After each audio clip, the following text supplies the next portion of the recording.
fais mes cartons dans le studio insalubre. Entre l'odeur de moquette et les murs qui suent l'encre. Maman me dit, prends l'autoroute puis ce cercle. Mais je sais qu'en partant, je laisserai mes fantômes sous le péage. Ici les rêves pourrissent avant l'aube. Les potes d'enfance ont des regards qui sonnent creux. Y'en a deux en tôle, un sous les draps blancs. Moi j'ai survécu mais je sais plus si c'est un cadeau. Mille caca, minon. Ta capegnon nyonko. Allez do my last cruise for the hood. Bienvenue. Aujourd'hui, on fait une exploration assez ciblée sur un titre qui marque. Dernier tour de E.O. C'est tiré de son album Genesia, sorti en 2025. On a un document promo qui décortique vraiment le morceau, le style de l'artiste. Alors l'idée, c'est de saisir un peu les thèmes, l'univers, la portée de cette chanson. Oui. Elle a une charge émotionnelle assez forte et un mélange de langues qui interpelle. Ok, on décortique ça. Oui, et c'est intéressant parce qu'une chanson, souvent c'est une fenêtre sur une expérience, un lieu, une émotion brute. C'est ça. Et Dernier Tour semble vraiment promettre ça. Tout à fait. Le document insiste sur ce thème central d'un exil intérieur. C'est pas juste un déménagement, tu vois. C'est plus un arrachement. Un départ définitif d'un quartier qui a compté, mais qui fait mal aussi. Les premières lignes, elles posent direct l'ambiance. Je fais mes cartons dans les studios insalubres. Ah oui. Entre l'odeur de moquette et les murs qui suent l'encre. On sent tout de suite une lourdeur, quoi. Un adieu sans rien de triomphal. Non, c'est clair. Et ce qui ressort, je trouve, c'est cette tension très actuelle, de voir partir d'un endroit toxique, mais y rester lié par la mémoire.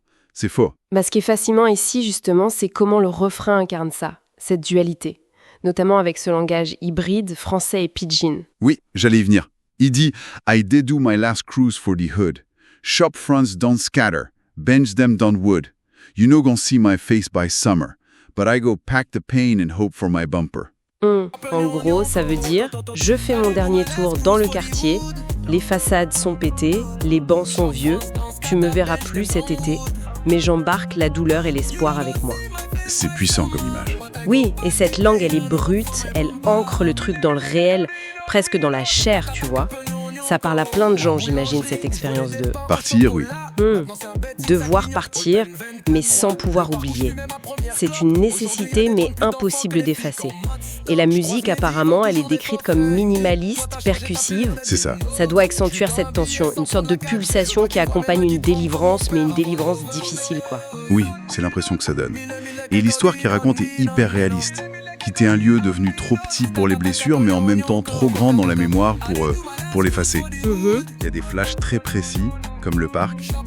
Le parc où je fumais ma première clope, aujourd'hui il y a des drones. Plus d'enfants que des flics en mode stop. Ah ouais, le changement.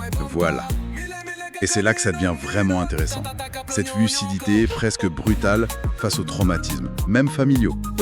Il dit « Je veux pas qu'ils voient mes mains qui tremblent, comme mon père avant l'overdose. » C'est direct, hein. Oui, c'est très direct. Pas d'embellissement. Exactement. Une confrontation avec un passé lourd face à un futur incertain. Et ce morceau, du coup, il dresse un portrait assez complexe de Haïtio. La source utilise des mots forts comme poète du bitume Oui. ou auteur cinéaste. Ça souligne sa capacité à capter des scènes, des ambiances. Tu vois l'image ? J'ai gravé nos noms sous le pont en 2010. La pluie a tout lavé. Très visuel, oui. C'est ça. Et si on relie ça à une vision un peu plus large, son approche de producteur est dite spirituelle. La musique est épurée pour laisser la place à l'errance, au poids des mots en fait. D'accord. On retrouve aussi ses signatures, ses onomatopées un peu rituelles. Minley, Coco, Ninon. Ça fonctionne comme un mantra presque. Ça renforce le côté hypnotique peut-être ? Oui, et ce style qu'ils appellent afro-spirituel post-urbain, né de ce mélange des langues. En gros, ces descriptions, elles cherchent à saisir ce qu'il a d'unique. Il part du béton, du quotidien urbain, pour toucher à quelque chose de plus profond, presque rituel. Alors, qu'est-ce que tout cela signifie finalement ? Pourquoi s'arrêter sur ce dernier tour selon la source ? D'abord pour la résonance personnelle que ça peut avoir. Oui, je pense. Ces récits de départ, partir, non pas comme un échec, mais peut-être comme un salut, même si on emporte tout avec soi, la douleur comme l'espoir. C'est ça, on n'efface rien. Voilà. Et puis, c'est aussi une invitation à découvrir cet artiste, I.O., présenté comme vraiment singulier, et son album Genesia vu comme une traversée, dont Dernier Tour serait une étape clé, quoi. Et ça soulève une question importante, je trouve. La source dit que la mémoire est plus forte que les murs. Bon. À notre époque où les murs physiques, ils peuvent tomber, mais où nos souvenirs sont de plus en plus archivés, numérisés, comment ça résonne, cette idée de mémoire indélébile et de départ nécessaire? Bonne question.